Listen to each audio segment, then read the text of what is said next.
Welcome to an episode of Ignite, when we talk about people that are ignited and actually come through and really make their lifestyles become their dreams, basically a reality. My guest today is Richard Gonzalez, the owner of San Antonio. He owns the whole city of San Antonio, Texas. This guy has bought over 300 properties, and he's set to hit about 400 properties this year alone in San Antonio. Not to mention he's holding about over 130 of those homes. So, Richard, welcome to the podcast, brother. Hey, appreciate it. Thanks for inviting me. Yeah. So, look, I wanted to touch bases a couple things because you're from Texas. We're here in California. Definitely. One of the biggest things that's been going on right now, you saw Trump obviously just got shot at. And what's your thoughts on that? What's your thoughts on Trump, and how do you feel about the whole campaign?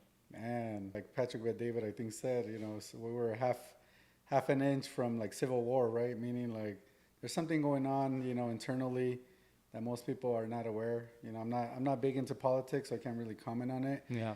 But obviously, there's some forces out there that are trying to do whatever it takes. So that's my thoughts on it. We'll see what happens, and I'm not big on politics, but I am a big believer in that the United States is a business, right? Yeah. Just like anything else in the U.S., we are built on entrepreneurship, on business, and I feel like Trump. There has not been a better president for me, in my perspective, just because he knows business, he knows what it takes to run a successful business, and when you run the country like a successful business, then basically how to be successful at it. And I think when he did it, we were successful. I think him coming back would actually, bring all those, systems and procedures back in place and make sure that the whole world knows that this country stands firm and has a strong foundation. I don't know what your thoughts are on that. Yeah, definitely from a business perspective, I think you can't ask for anything better. A lot of the benefits that real estate investors and wealthy individuals, have benefited from the last time he was in office, right? He did the bonus depreciation, the SUV, all that stuff, right? So at the end of the day, that stimulates the economy. Economy, yeah. Because basically the economy or the tax code is written for people that want to grow the economy, reinvest it. So the people that want to hoard their money, they're obviously you're going to get taxed. But the people that, 1031 exchanges, bonus, all that stuff is designed to put money back into the economy, so that way more jobs are created, business continue to grow. So in essence, you reap the benefits, right? Yeah. Lower taxes, Yeah. Tax write-offs, you name it. So from a business perspective, I mean, it's a no-brainer. Yeah, it's a no-brainer for us. Those are the things I'm looking forward to. Yeah. So somos dos Mexicanos. So I think two Mexicans really. I think back the last elections, they were kind of forcing the whole table on the wall and this and that. But I think overall, you see the value now in an individual that can run a business, run Absolutely. a country like a business, versus just running the country like a clown, and not knowing really how to run a business and how to run an actual country. Yeah, absolutely. And again, I understand the Mexicano perspective, right? Even my parents, they're very old school Mexicanos, right? Yeah. They see things totally different. Yeah. They're like, I think somebody comment was like, man, the shooter sucked. Like, he should have got him. I'm like, gee. Yeah, like no. But anyways, those are the Mexicano comments. Yeah. But I get it. I understand. I think it's all emotion. I think it's all emotion. Yeah. I think that's what they did. Of course, we're brought up that way, right? Yeah. We're a minority, and then it's like white privilege. So people go through that process, but at the end of the day, I think once you're on the other side, on the business side, then you see the big picture. Yeah. Once you build here, right? Because I think I felt, I don't know how it was for you growing up, but for me, like I had issues with growing up and being a minority, coming here from Mexico and seeing so many challenges, right? Because we didn't know the language. Absolutely. We were seeing my parents get taken advantage of, and then you start thinking like, oh, like you just said, like the privileges, right? Yeah. And then you feel underprivileged, but then once you get to understand and you grow as an entrepreneur and you start building your own empires and you start realizing like, man, this country is really made for us, for us that are really wanting to do something with ourselves. And so my perspective has really changed, I think, throughout my life, from being, young and I guess you could say young and dumb, right? Not really understanding to now having the knowledge and being like, man, like I cannot ask for someone to be in office better, someone that's going to benefit us. You just talked about 1031 exchange. Like how many of those have I done? I constantly do them. And it's because we want to keep feeding the economy, we want to keep growing. And as our pockets grow, then we want to obviously employ others and keep growing. Definitely. Yeah. And again, I growing up in a Latino family, you don't get raised to be a businessman, right? They want you to go to school, get a career, get a nice job, that type of thing. So either that or get your hands dirty and get to work construction or get to work on the yard or get to do something that you get your hands involved, right? But business is very rare in the Latino community, I don't think it's, like one of my best friends, and we'll talk about later how I got into, real estate, but it was really by a friend of mine that, he was Middle Eastern, and, Middle Easterns, they grow up differently. They start teaching you business from when you're a little kid. Wow. They get you 2 bikes, one for you and one to rent. Oh, okay. So they train you to be businessmen from the get-go. So, that's the difference. We're not trained that way. We're not conditioned to, there's no business school growing up. I mean, No. for sure. No, for sure. Absolutely. I think for us, it's like mainly just work, find a steady job, right? Yep. Make sure that you can actually pay your bills, and get together every weekend and barbecue and hang out and spend that check, and then go back to doing the same thing the next week, right? That's it. I think those are challenging. It's broken mindsets. I think we come from broken mindsets. Once you change your mindset, you start realizing, how you can actually benefit living in the freedom of this country, and everything changes, right? Yeah. And then we start changing our parents' mindset, right? Then everything that they see is like, oh wow, okay, so this is how it works. Yeah. Yeah. What? Now that you were saying that, like, how did you? I know you're at a total of, almost going to be 400 homes. How did you start? What did you do before? What was your line of work, that you were doing prior to? Because you were in California first, right? Yeah. I've been out in Texas about almost 14 years now. Okay. So I originally moved out there to expand a different business. I was in the credit card business, doing POS systems for merchants. So meaning business owners for, small mom and pops, restaurants, bakeries, carnicerias, you name it. So we went business to business. We're a sales company, and we were like the local guy, offering those services. So in our community, most of our demographic was the Hispanic community. Latinos, huh? Okay. Absolutely. So LA and the metro area is super, super competitive, very saturated in that business. So then we decided to expand and say, where else can we go outside of California that had a big demographic? And Texas, San Antonio, to be specific, had like the best demographic. It's a fourth largest city, 80 to 90% Latinos. I mean, wow. It's a great market, and it was, the first 2-3 years. We blew up out there. We were able to kind of replicate what we did out here in what took us 10 years.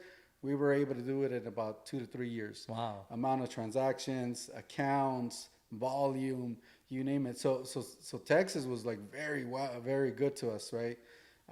Eventually. What year was that? That was 2011, 12, and then about 13. Okay. So then the apps started coming out, Square, Stripe, and it just kind of, disrupted the industry. Yeah. Shattered them. Everybody's legs got chopped off. Everybody asked, hey, do you have a Square account? They're like, oh, yeah, I have a Square account. Like, everybody accepts credit cards. Yeah. If they wanted to. Yeah. Or you can set it up within, 5 minutes through one of those platforms, and there's no monthly service fees, no transaction fees. We made most of our money off that, So when you set up an account in merchant services, you get that residual income. You make a couple pennies off every transaction. And obviously with thousands of accounts and merchants, then eventually it adds up. But when you're losing now more accounts on a monthly basis than what you're able to put in, then it's just basically a bad business. It's a bad business for you. Yeah. So then you ended up having to transition. Yeah, definitely. So that was about 2013, going on kind of 14. And luckily, one of my really good friends, probably one of the most successful guys that I knew kind of growing up, he was a real estate investor. And he moved out with me to Texas, but he went bankrupt during the '08 crash. So during the '08 crash, yeah, lost it all. Went back to square one. So when I moved out, he wanted to move out with me. So we both moved out there.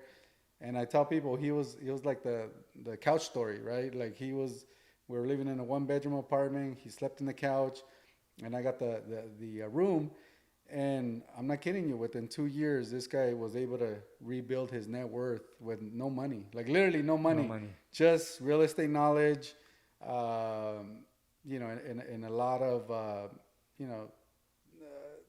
a lot of speculation. But I picked it up from him. So that's kind of what happened. Where I'll see him. So you had the room, he had the discomfort of the couch, and he's the one that in 2 years was able to just rock and roll. Yeah. So within 2 years, he had like 20, 30 properties, and I was like, man, I don't know how this works, but I'm going all in. And he's like, oh, it's too late. And obviously he's more of a master speculator. Mm-hmm. He does a lot of research knowledge. I'm more of a hands-on guy. So I'm going to do sales and marketing. I'm going to do the guerrilla marketing basically. And that's what I had the confidence. I said, man, if I do marketing, I'm in sales. I can market to distressed owners, and then offer them to buy their house. And that's what I did. There was a thing back then that was really popular in the real estate world, and some people still do it, is the yellow letters. You would send yellow letters to people saying, I want to buy your house cash.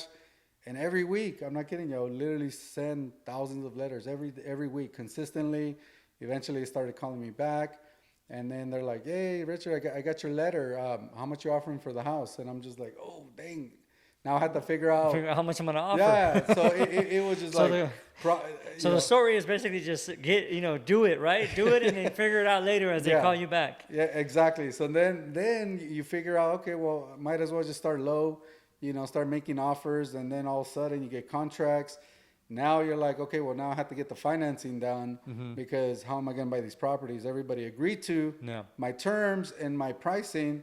So now that's another issue. So it was just an ongoing challenge, But the one thing that kind of kept me going was I didn't worry about how I was gonna buy the houses or finance them. I just knew, a mentor of mine told me, if you find a good deal, then everything will work out. Like, meaning the money will show up. There's a lot of resources and tools out there. And it's true. There's so much lenders, private lenders, hard money lenders that if you bring them a good deal and it makes sense, the money's going to be there. It's going to be there. Yeah. They have too much money that and not enough deals. So that's basically normally the issue on some markets. So that's how it was in my market. I think right now you just mentioned mentor, like a mentor of yours told you this. So like it's. One, it took for you to listen to him, right? Yeah. And then you listened and you learned from what he was telling you, and then you just applied it, right? You turned around and you said, I'm just going to go forward with it and find the deals. Once they come to me, then I'll figure out a way to get them financed. Yeah. It's that faith. Yeah. You literally have to have faith, right? Yeah. On my way over here, I was hearing one of the new David Goggins book, and he was giving a case study, and it was something similar where it's like they were testing some animals, and then they something kicked in their brain that they just kind of kept going without food, without this, kind of spinning a wheel. Yeah. And it's kind of like that. You just have to have that faith. Yeah. And like eventually believe in yourself, yeah, right? Absolutely.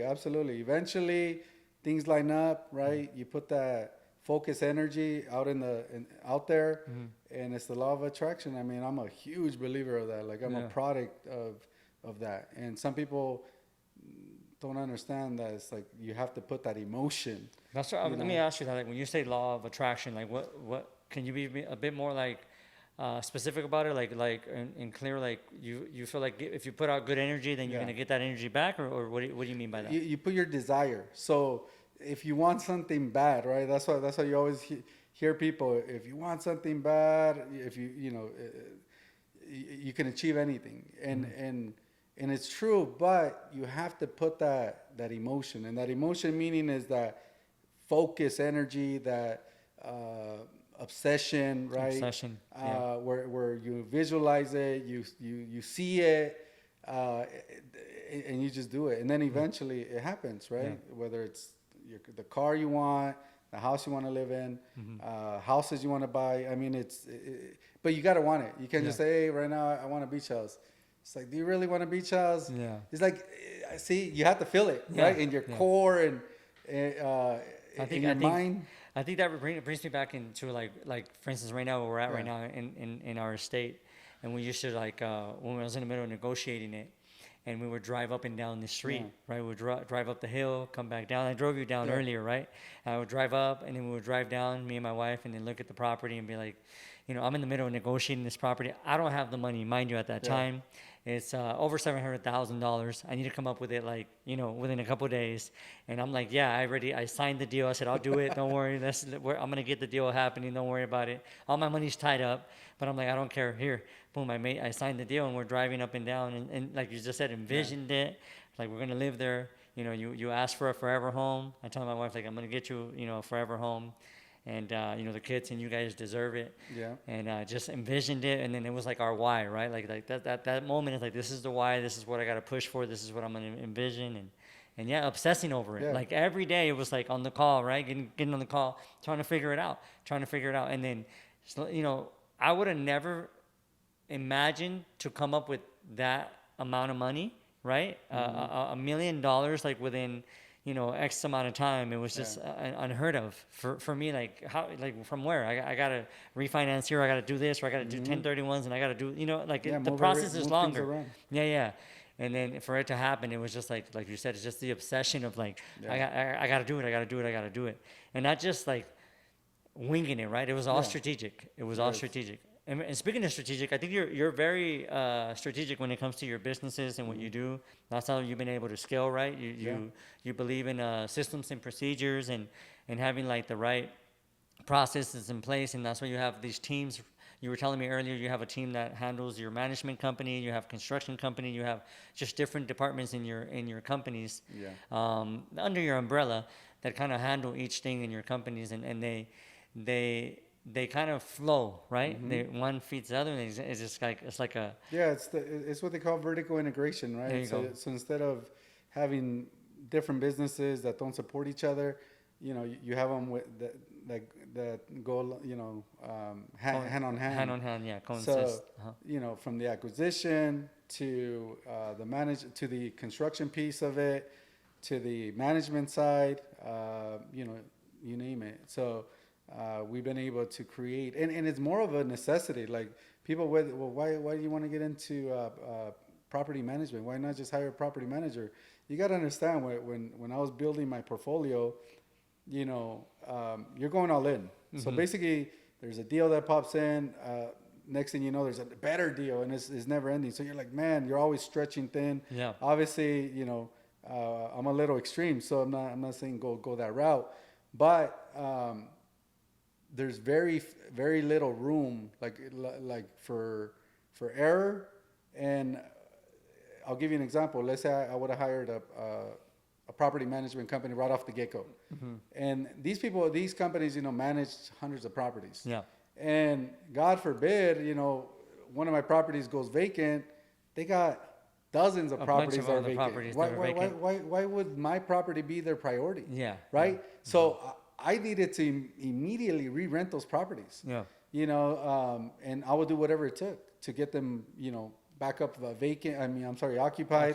And get them producing income again, because I needed the money. Yeah. Right? So I couldn't go into that model. So right away I realized if I was going to scale the properties and I was going to hold on to them, I needed to create the property management out of necessity. So to be able to control the turnover, the quality, it's more work, but I needed to do that right off the get-go. So those are the things. Same thing with construction, right? You can hire GC, You can gamble it. You know, they're doing multiple projects. You know, why would they Prioritize on yeah, yours. there's just the structure doesn't make sense. Yeah. You know, and let me go back to property management. Normally in property management, they charge like 10%, right? Yeah. At least in Texas. Yeah. So the average rent out there, we'll say it's $1,000. So for $100, how much are you gonna expect for $100? From $100, they're not really For the gonna do entire much month? for you. Yeah. I mean, what type of service are you gonna get for $100? So it's a lopsided deal.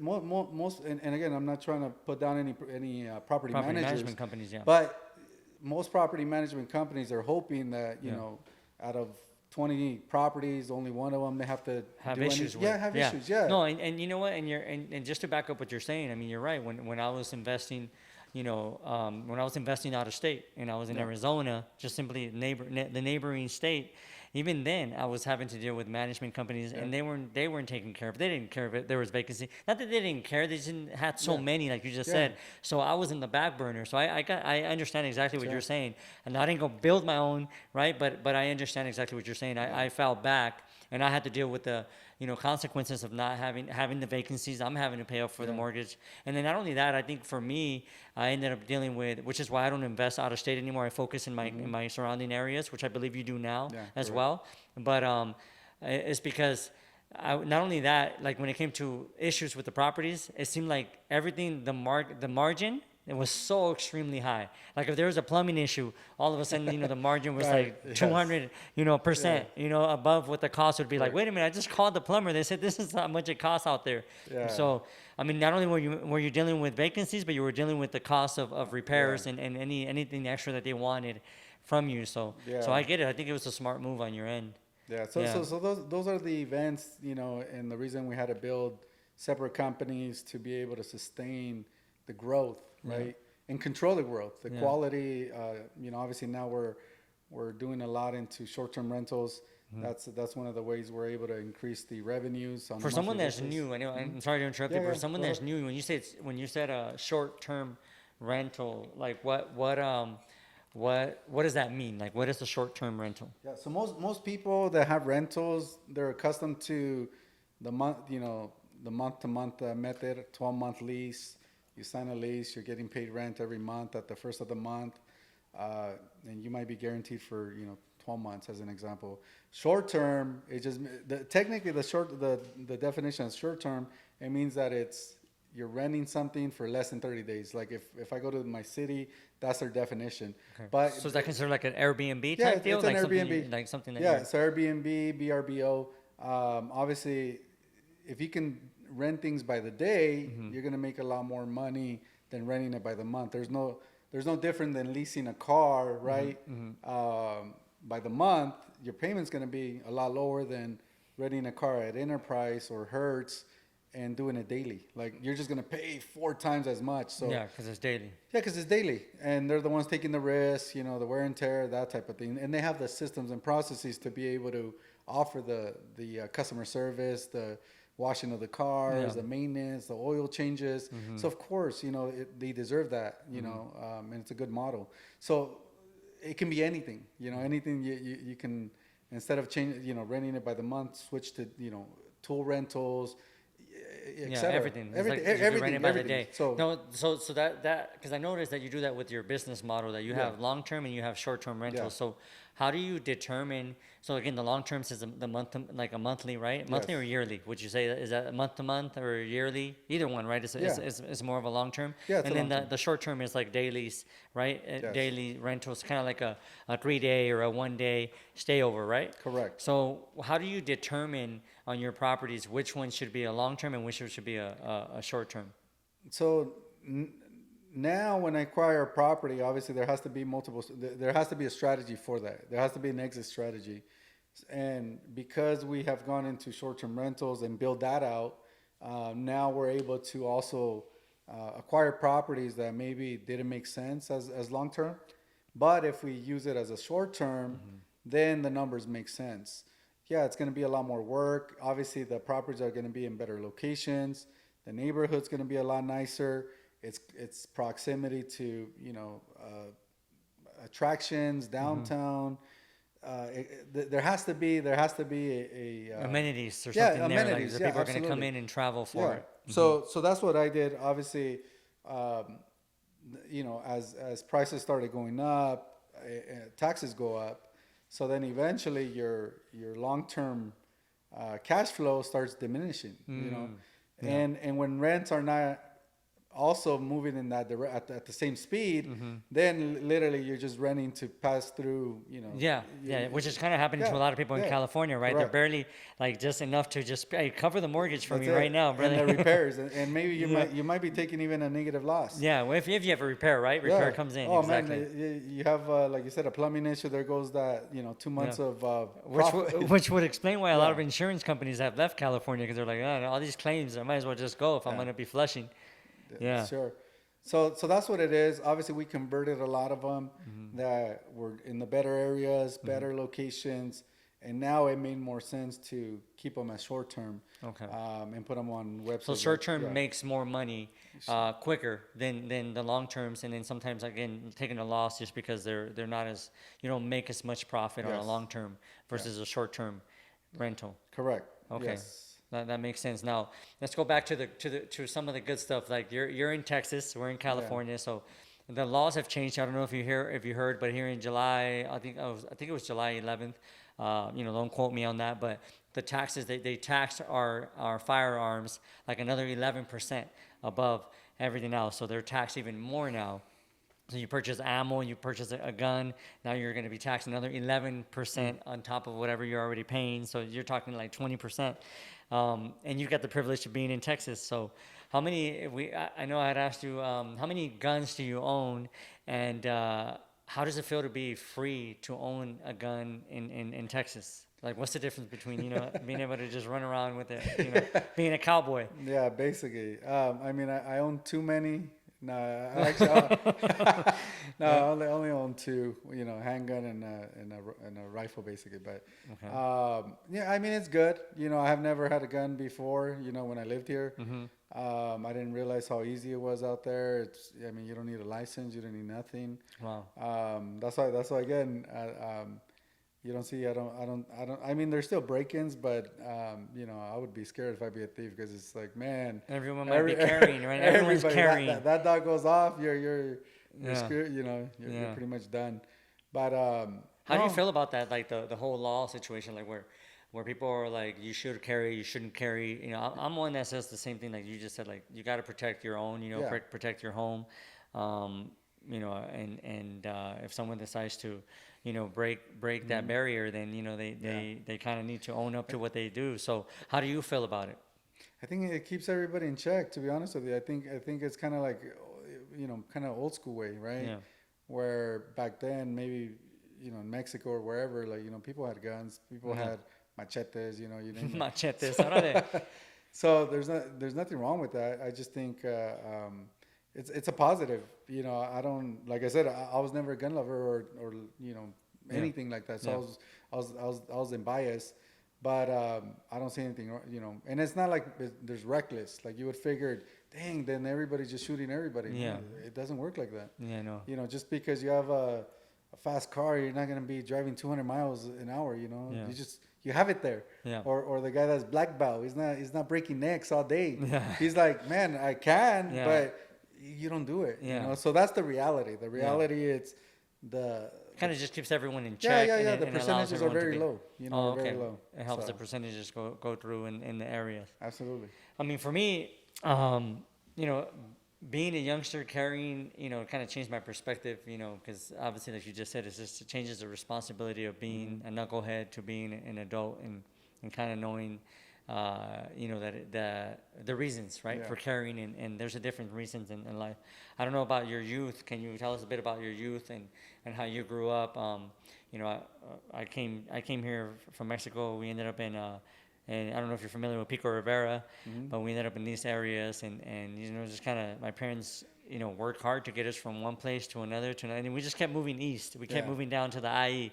Now we're here in the Inland Empire, which is why I own the Inland Empire. But what about yours? How was your you growing up and were you born here? Are you born here? I was born in Mexico, so okay.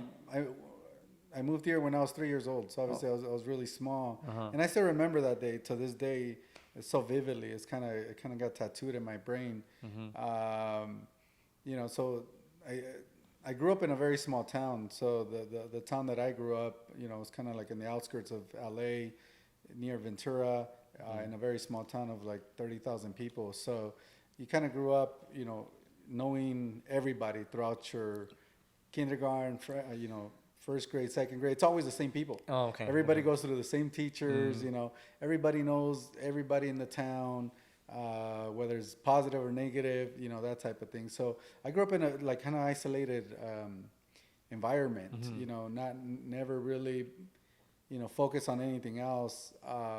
But I just had something in me where, you know, and people know this, know me like that since, you know, since high school, where, you know, I was always doing something. Like I was always selling something, or, you know, when the burners came out, I was making MP3 CDs and music and selling this, selling that.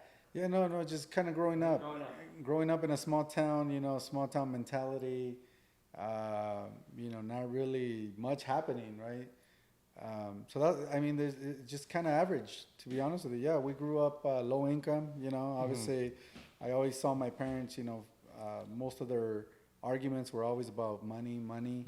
So I think that still relates to like the relationships nowadays. I think a lot of the relationship arguments are about money. Yeah. So I know right? I know that was a huge impact on me, like big time.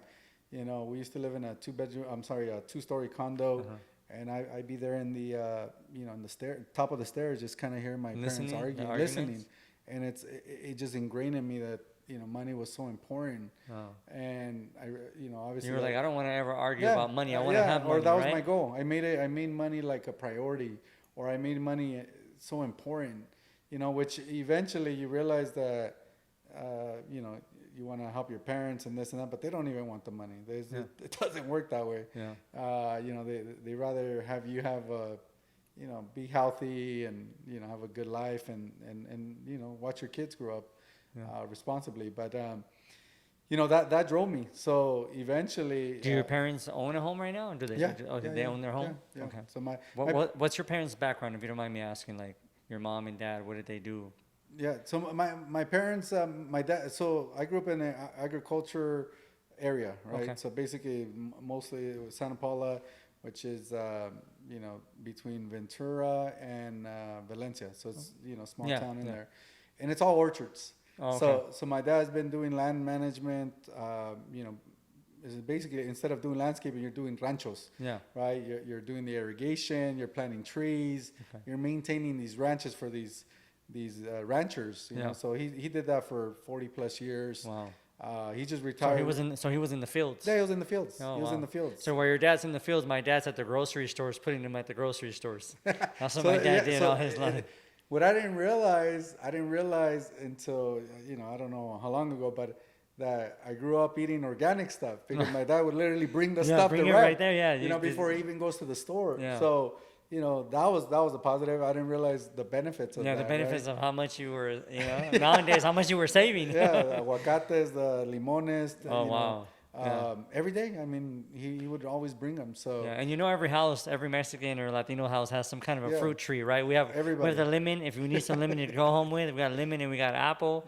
I think, and we have little tomatoes peaches, too. Yeah, everything. So I'm sure when you go to your dad's, he has some stuff going on too. They got everything. They're a self-sustaining, basically grocery store right now, man. There you go. There you go. So you know that, and my mom, you know, she worked in the packing houses, so there's a lot of packing houses there. Packing houses, you know, the conveyor belts, that type of thing. So really, like, you know, hardcore, you know, labor. And then eventually my dad was able to, you know, kind of make my mom a stay-at-home mom, and you know, that was amazing. So. So you seen all that and growing up that way, like obviously with IGNYTE, you know, being more about your why, igniting yourself, you know, like what ignites you. You just said earlier, like you hearing them argue on the staircase, you know, like waiting, and you were like, man, I don't ever, like, I think for you it was more like that was what ignited the fire inside of you, right? Was like, hey, I want to make money to not have to hear them argue, right? I don't want them to argue. I want them to have money. Then you realize that they didn't really care for the money, but for you it was like it's just a struggle, right? It's a couple struggle. You know, finances, when you don't understand each other, you kind of figure out a way to understand.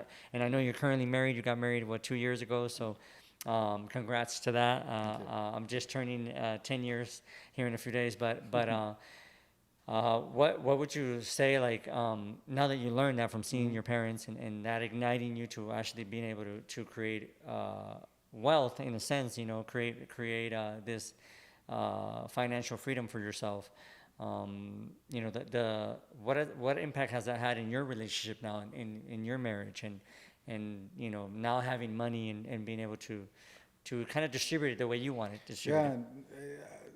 And just like I think any parent, right, or any you want to give your kids a better life, right? Yeah. So obviously for me, you know, instead of fighting or having fights about money or having arguments, you know, you want to have real problems, right? You whether it's, you know, people that have health issues and stuff like those are real problems. Those are real problems. Yes, you gotta fight for those. Yeah. But when 80% of the problems out there, you can literally write a check and they literally go away. Like that's not a problem. You know, and if you can't do that, then you figure out a way to get to that point. But that's, you know, obviously what had an impact on me was to obviously retire my parents. I wanted to help them financially bad. Like that was my main goal. I was supposed to retire my parents as I was 21. Like literally, I was shooting for that. So that was always like my target. Eventually, when I got to the level where I was able to help them pay off their house and whatnot, I realized that, like I said, it's not they don't care about money. You know, if we go out to eat, they don't want me to pay. And you know what's crazy? I think that's the same thing. Even you know, with being able to retire my parents. And being blessed to be able to, like, you know, help them pay off their home as well, and you know, and have them retire young. And even then, like you just said, like we'll go out to eat, and it just like they're stubborn. I'm like, no, we like where's the check? Oh, we already paid for it. Like, what do you mean you just paid for the check? Like that's what I'm here for. That's what we work so hard for, right?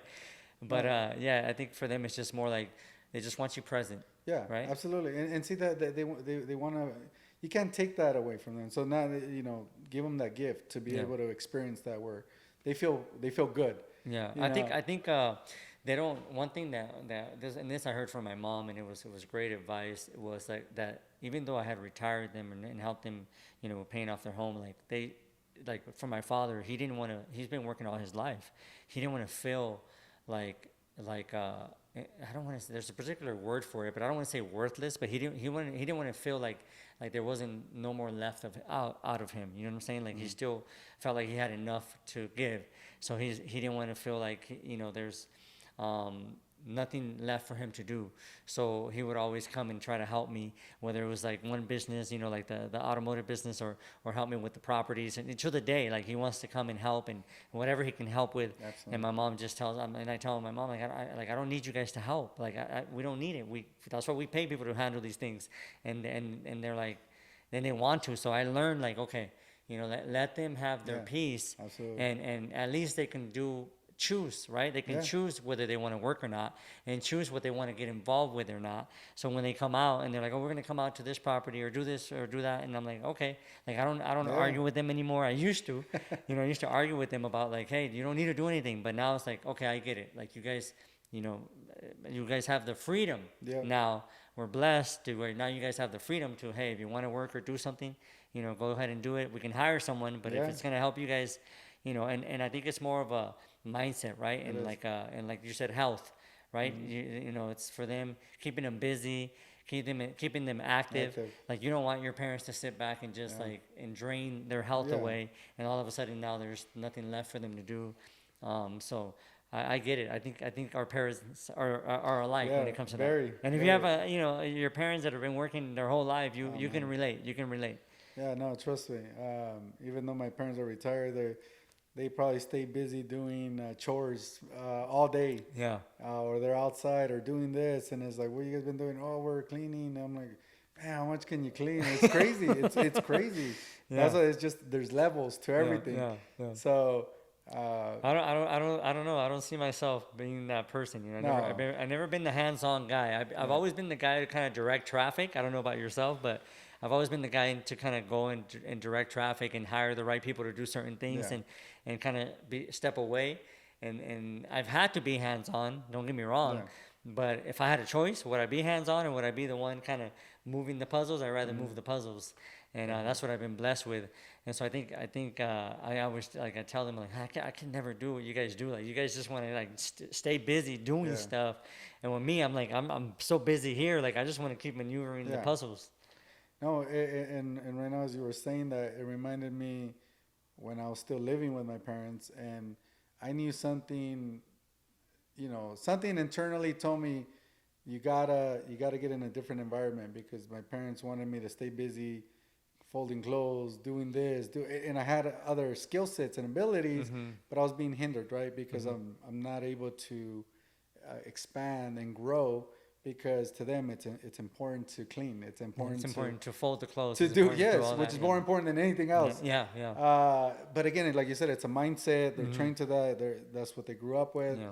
And for us, we're like, man, that does not move the needle. That doesn't do anything. Let somebody else do the laundry. Let somebody else wash the dishes. Let somebody else do this. Right. And a lot of people think that I've been even criticized for this, and I really don't care. I've been criticized all my life, but I want to touch base on even with my children. Like we have a nanny.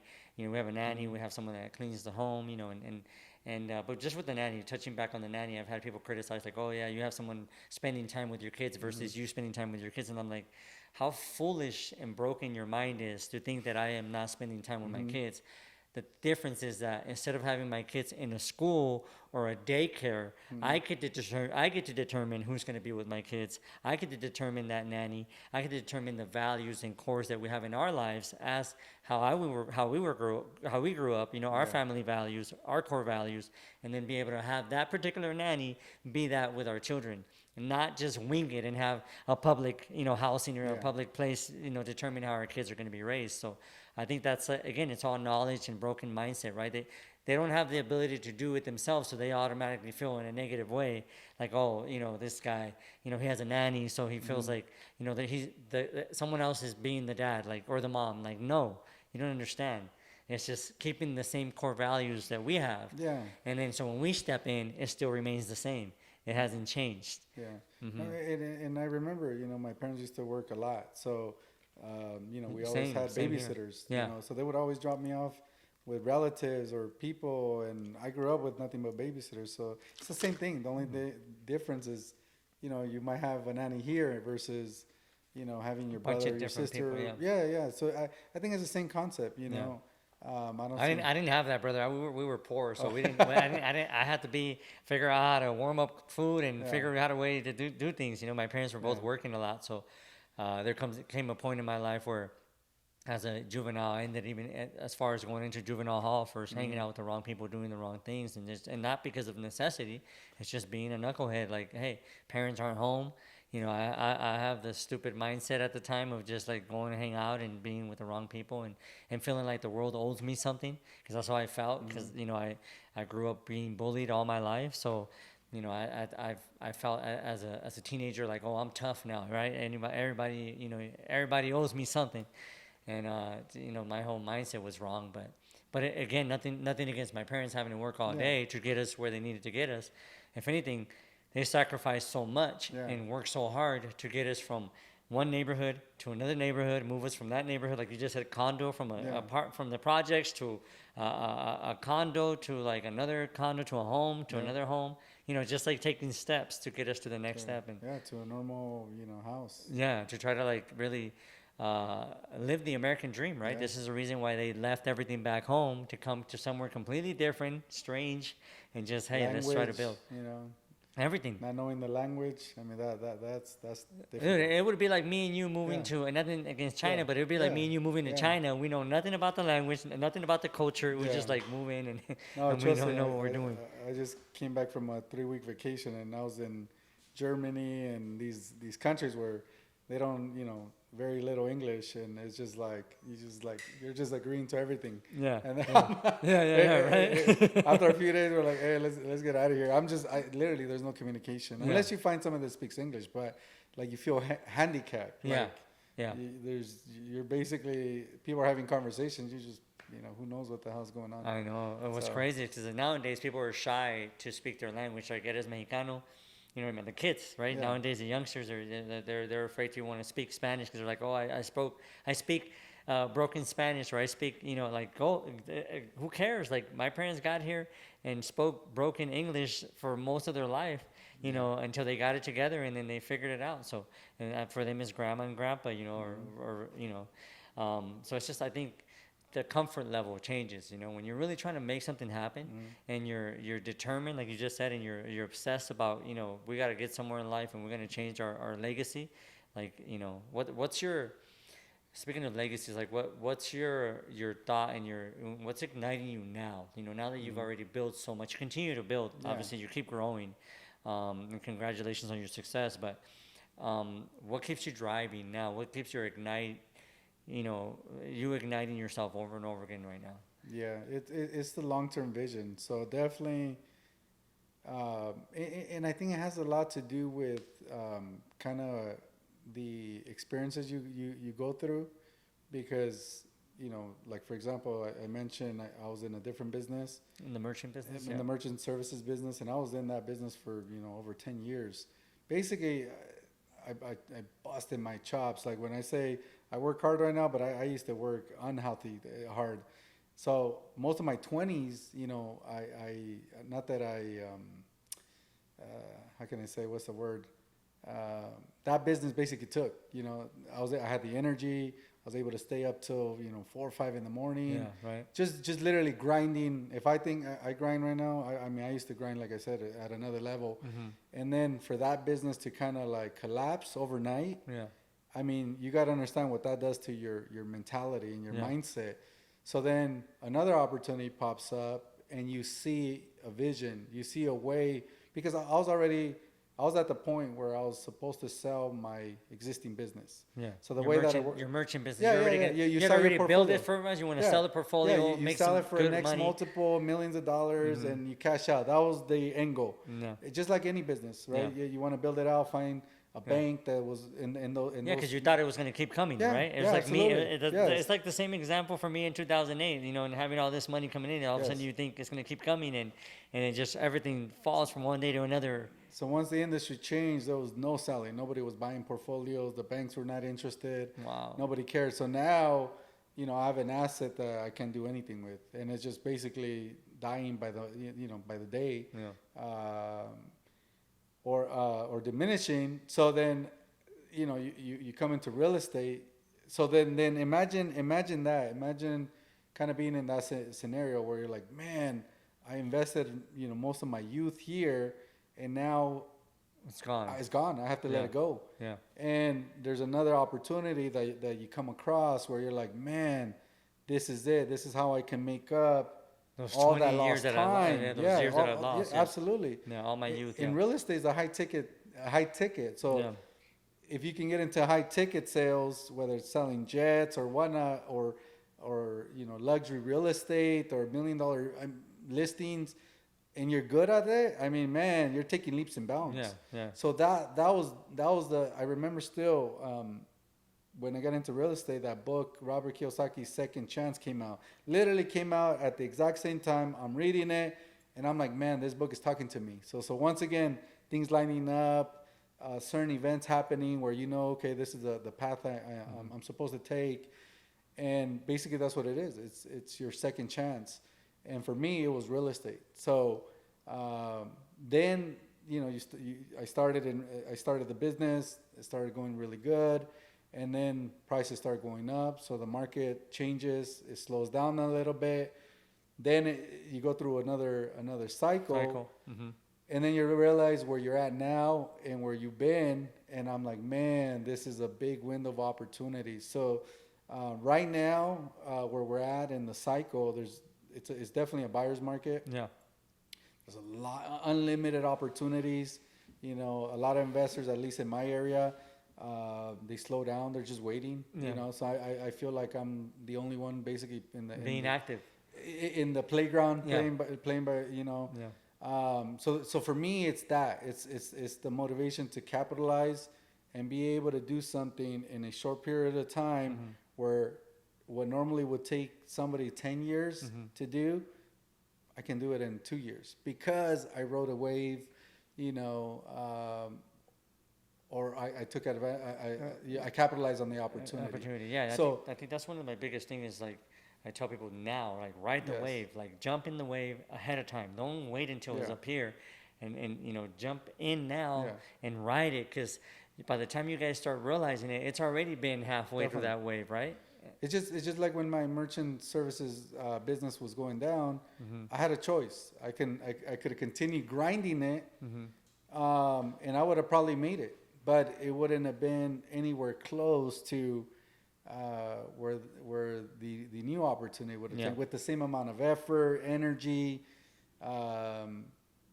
etc. Yeah. So and that's one thing I learned. You know, that's why once you know, I went to a different market. I realized you have to keep moving, you got to keep expanding, and it's just like everything. It either grows or it dies. Yeah. So whether it's a relationship, whether it's a marriage, whether it's a business, Yeah. you have to figure out a way. You know, eventually you start dating, you married, you need to have kids. You keep growing. So see, it keeps growing. It's an Keep growing. evolution. Yeah, So yeah. that's a business too. The business has its own. You know, its own lifespan. Yeah, lifespan. Yeah, same thing. I mean, I think overall, I think people think that everything happens overnight. You Right. just mentioned it earlier. You know, you had your challenge with the merchant company. I had my challenge with the '08 crash. You know, losing businesses, losing, you know, real estate, losing it all, and then like having, I don't know if it's that fear push you to like I don't ever want to Yeah. feel that again in my life. Like I want to push, and the first thing I did when after coming back was retire my parents, pay their home off. Like I'm not gonna jeopardize that, Yeah. right? Like there's certain things that I'm like I'm not gonna jeopardize. I'm not gonna, you know. Earlier we're driving the Ferrari. I'm like, what is there to wait for? Like like I told you, you know, it's time for you to buy your exotic, right? Because it's like there's nothing to wait for. Like for what? Like everyone always says, wait, sped out there for what? What am I waiting for? Like to be on my deathbed, to not be able to walk, which I had to experience in the past, you know? Like I've been there. I've been able not to you know, I had a motorcycle accident. I couldn't walk. It took me 6 months to walk again. I thought I was going to limp for the rest of my life. Luckily, you know, doing therapy, not limping, being normal again. It's like, what am I waiting on? Like, there's nothing to wait for. Yeah. I believe in myself. I'm going to do it now. And I'm going to, you know, enjoy life now. Definitely. Why later? You know, we have a cemetery nearby. And I tell my wife every time we drive by, there's like, you see all these people hanging out? Like, they're hanging out by a grave. Like, can you imagine how many of those visits or how many of them came out when that individual was alive? Like, I want you to Yeah. visit me now. Like, I want flowers now. Like, Yeah, I want to no. enjoy my life now. And I want you to come enjoy it with me now. I don't want to meet you when I'm in the grave. I don't want Yeah. to see you when I'm at a grave. For what? I'll be in paradise. I'll be in heaven. I don't even want to come back. So, Yeah, you know, I'm a big believer in that. I have faith in God and every step that I've been in my life and from challenges, again, from being in juvenile hall to getting out of that to, you know, almost dying in 2003 and being able to, you know, one helmet, that helmet saved my life, right? From cracking my skull. Instead of my skull being cracked, it was the helmet that Wow. cracked. And that helmet still exists. It's at a buddy's house. But, you know, it goes to show, like, how many more chances do you need, you know? And how much longer do you want to wait? For me, it was like, I don't want to wait. I'm super patient, but I'm super urgent, if that makes sense. I don't know if you can relate with that. Like, I'm always urgent, but at the same time, I'm patient. I understand that it takes time, even though sometimes it's people think that it's different for us, the wealthy, but it's the same thing. Like, it still gets a little frustrating here and there, but we understand it. We understand that it takes time, right? Absolutely. So I think overall, I'm glad that we can relate on a lot of different.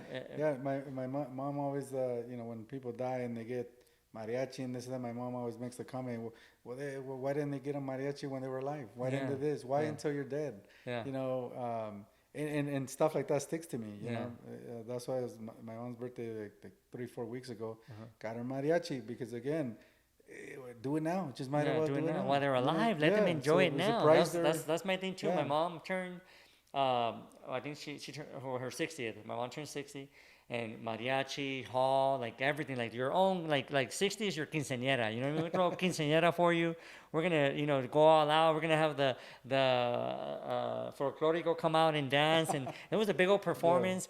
Who showed up? Who cares? Her smile, her shine, her everything that day was what meant the world to us. Like it could have been a crowd of 20, a crowd of 10. It didn't matter.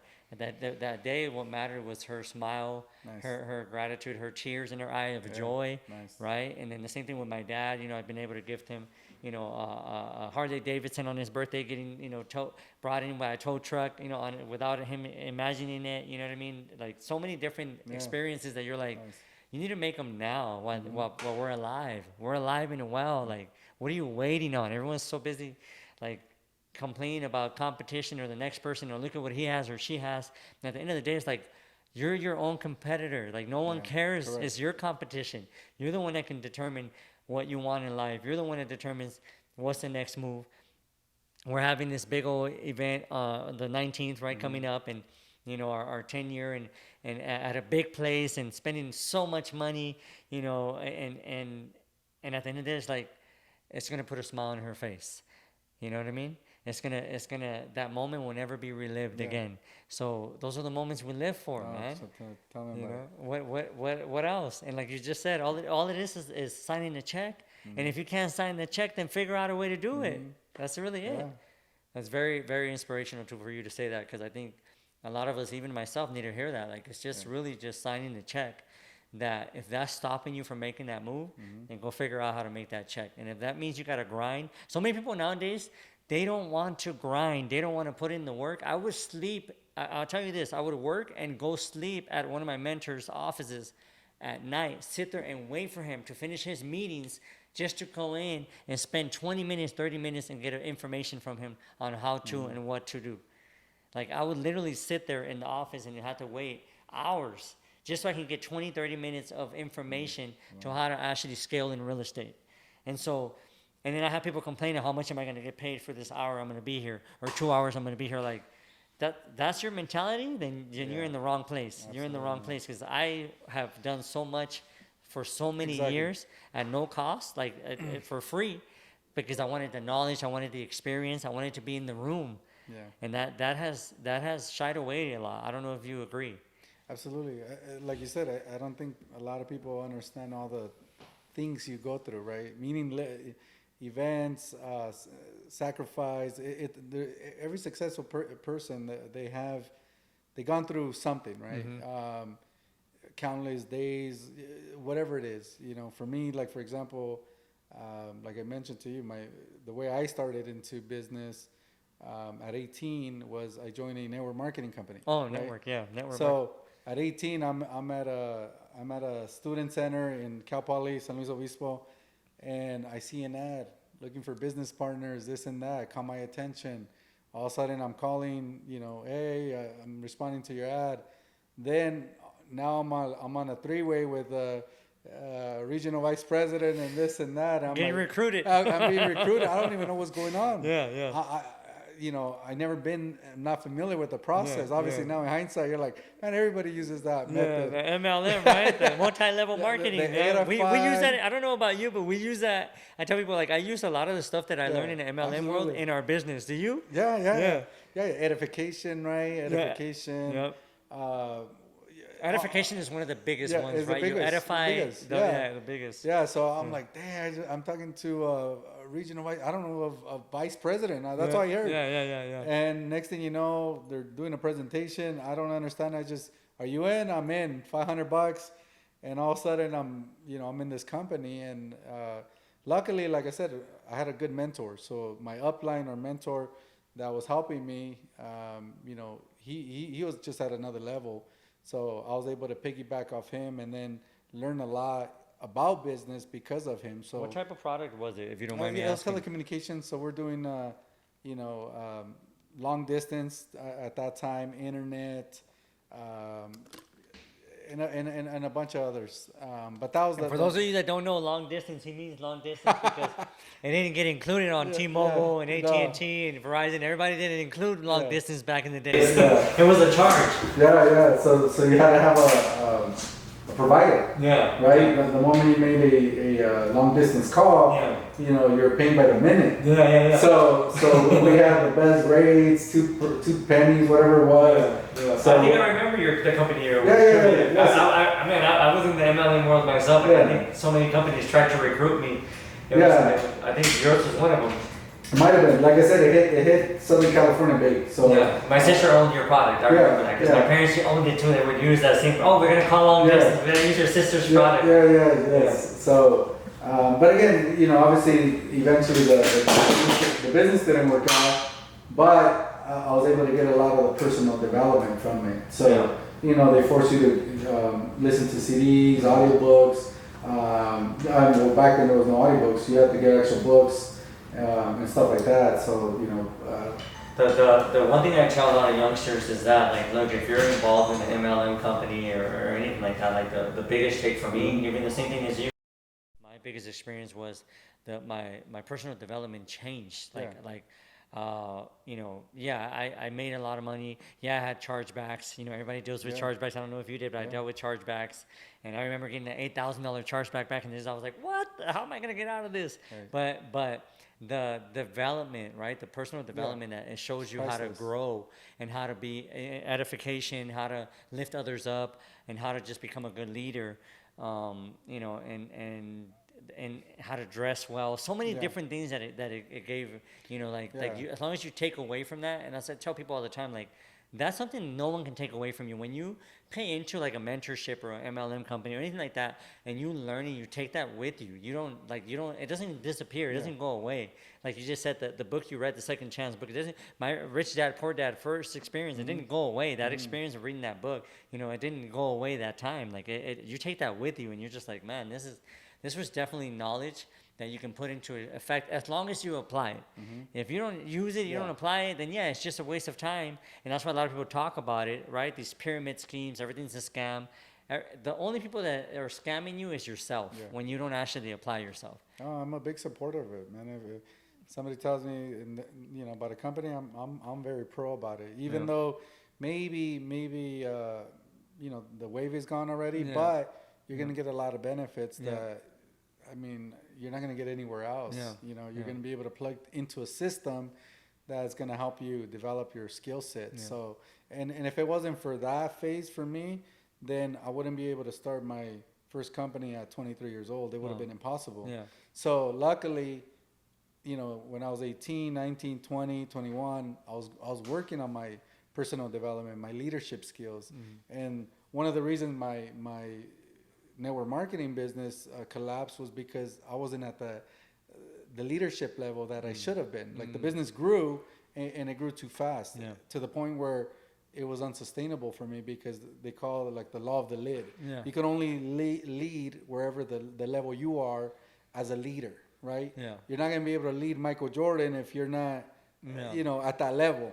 So there's a lot of principles with that. So that's why when I ended up leaving that company and then started my first business, one of the reasons it worked out was because I had those abilities, those skill sets. I was people would look at me and be like, how the hell does this guy have a business? It looks like a baby. And I was working, that was when I started my merchant services. I was hiring sales reps that were in their 40s and 50s. Wow. So they had 20, 30 plus years in the business or in sales. And, I'm over here offering them a job. So you can only imagine what's going through their mind and saying, what the hell's going on with this? And I still remember the interview room, they would come in and they were not expecting somebody this young. And right away, their focus was just, would just kind of start looking around the room. But eventually I knew that something would click in their head because they would realize, okay, wait a minute. There's a reason why he's over there and I'm over here requesting a job. Let me listen to this guy. And then eventually, once they came on board, I was able to display my skill sets. Like we were in sales. So we're business to business. So once we were able to hit the field, and then they saw me, man, that's the business that I knew how to do, like the back of my hand. Like Yeah. I was great at it. Yeah. So and then it was their turn, and then they would struggle. Yeah. So now I was able to get the respect. Yeah, because you lead by example. Yeah, exactly, You lead by absolutely. example. And now they realize, okay, this guy knows something that I don't know. That if I'm gonna do this business, then I can have success. And once I was able to display that, then now they'll let you lead. You know, so that's why we were talking earlier. What are some of the things that maybe some entrepreneurs or people just getting started that they need to work on? And in my opinion, it'd be the leadership. Those building those qualities and those skill sets.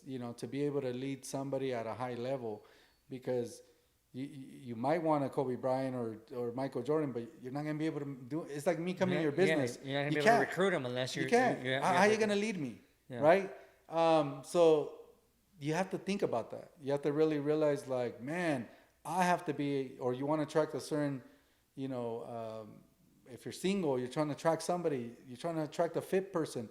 Well, you better be at the fit too. Yeah. So there's certain qualities that you need to display yourself to be able to attract that individual or person. So I'm a big believer of that, for sure. So like you mentioned, working on yourself and your self-development is critical. Huge. So it's like my biggest thing is, I do coaching, I do mentorships, and I try to help people even with masterminds for business owners, specifically investors, small business owners, but personal, help yourself personally, spiritually, financially. You got to have all three. Like if you don't believe, if there's nothing you believe in, then you're shot out. If you don't have personal development on your side, and you don't believe in developing yourself, then you're not going to make it. And finances, right? So financially, you got to grow. So I always focus on all those three things, because I'm like, you have to grow. One has to grow with the other. If not, you're not ever gonna be able to achieve the bigger goals in life. Everyone can always say, I want this, I want that, but if you're not willing to really step into the room and work on all three of those things, you're never gonna really get there. And that's just my perspective on 24 years of being an entrepreneur, 24 years of, and mind you, that's another thing I want to make clear. Like, being an entrepreneur doesn't mean you have to be, like you talked earlier about acquisitions, and I'm in the room with people that have sold companies for 100 million, people have sold company for $1 billion, and I don't get discouraged. If anything, I get I get inspired. I don't get discouraged, because I'm not in the room to compete against them. I'm in the room to learn from them and to keep growing. And I'm not in a race to race against them or compete against them, because I don't, you got 100 million, great, you got $1 billion, great. But I'm at my own pace, right? Everyone has their own pace. Stop trying to compete against someone else. You're not here to compete. Somos Latinos, we're Mexican, but whatever Latino or whatever minority you are, one of my biggest things here with IGNYTE is you're not here to compete against anyone, and you're not here to hate on anyone. You're here to congratulate, and that's what I'm here for, congratulate and help each other, grow and with information, right? With knowledge, information, and get us to the next level. That's really the biggest thing, and connecting the dots, right? Connecting people together to grow. You talked about edification. We don't have to be all within one company. We could be different companies still helping each other out and helping each other grow, because I think it's very important, especially in this world of hate. Everyone's just so busy trying to hate on each other, and instead of really trying to lift each other up and to believe in each other. I believe in you and what you got going on and what you got in your future, as much as you believe in myself. Absolutely. And because you see the growth, you see the person, and it speaks for itself. Like you just said earlier, leaders show up and they shine without you even expecting them. It's just an energy that's given. It's not something that you can't make it up. So with that being said, thank you for coming on the podcast, man. I think you gave us a lot of information, a lot of knowledge. Again, I mean, dude, you're going to hit 400. I know for a fact you're going to hit 400 homes this year alone.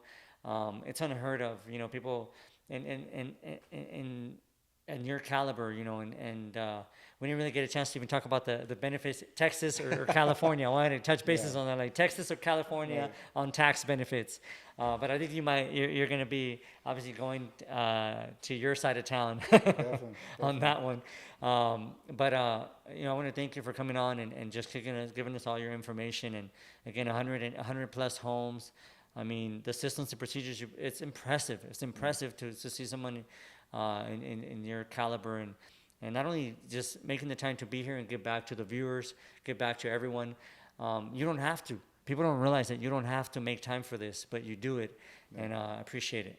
No, absolutely. And like I said, I appreciate you having me here. And anybody want to reach out, you know, they can find me on Instagram. I'm willing to help out with any way I can. And we'll put his handle on the actual comments, and that way you guys can follow him. And if you have any investments or anything you want to do out in the Texas area, this guy owns San Antonio, Texas. So don't even if you want to tap in San Antonio, this is your contact. This is who you want to be in contact with. Again, I own the IE, just to let you know. And we have Richard Gonzalez here, the East Side King. So let's wrap it up, and we'll see you guys on the next one. Appreciate it. All right, brother. You got it, man.